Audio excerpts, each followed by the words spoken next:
Chapter 2 is Uncle Lou. The speaker came at 10 o'clock. Her name was Mrs. Chris. Mrs. Chris told us about recycling. Also, she showed us a movie.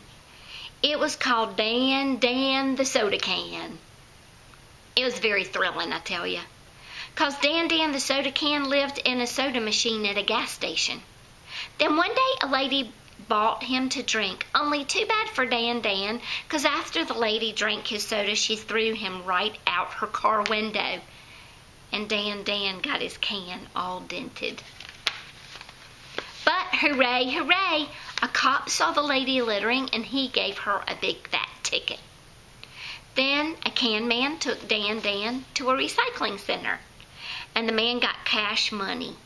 Plus, Dan got fixed up as good as new. And bingo, he turned into Dan, the orange juice can. It was a miracle, I tell you. Room 1 clapped and clapped at that happy ending.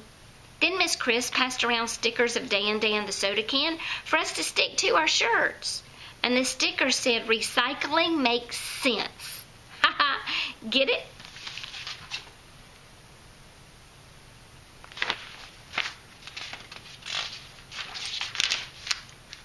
Sense sounds like sense, and that is a good one, I think.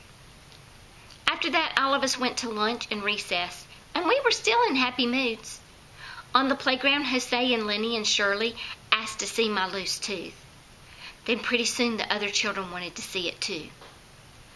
And so finally I stood them all in a row and I let them look really close.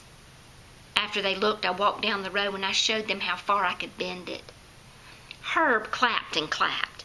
Jose and Lenny whistled, and Sheldon tried to pick me up. That is not a normal reaction, I think. "You're going to look cool when it finally comes out, Junie B," said Herb.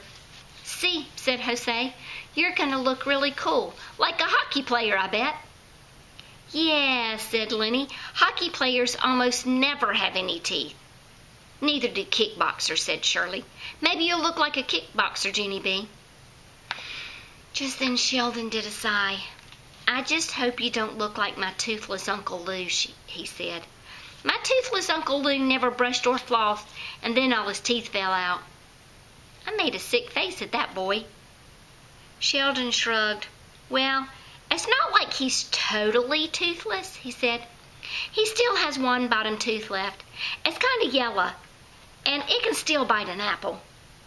After that, Sheldon walked away. I watched him go. Then I sat down in the grass, and I tried not to think of toothless Uncle Lou. After school, me and Herb rode the bus home together. We sit with each other every single day, except not on Saturdays and Sundays or weekends. Me and Herb talk about lots of stuff on the bus. Only today, I didn't feel like talking hardly, 'cause I was still upset about looking like Uncle You-Know-Who. I slumped down in my seat, very glum. "What if I look like a weirdo?" I said. "Huh, Herb? What if I look like toothless Uncle Lou?" Herb patted me. "Don't worry, you won't." "Probably." I kept on worrying. "Yeah, only today is Friday, Herb," I said, "and so by Monday my tooth will already be out, I bet. And so what if I come to school looking like toothless Uncle Lou? Then all of room 1 starts making fun of me, and they form a circle around me, and they laugh and they skip and they throw fruit at me." Then all of a sudden I did a gasp, 'cause an even worser problem popped in my head. I grabbed Herb's shirt. "Oh no, Herb, oh no," I said. "What if I don't even look like myself on Monday? Not even a teeny bit, I mean.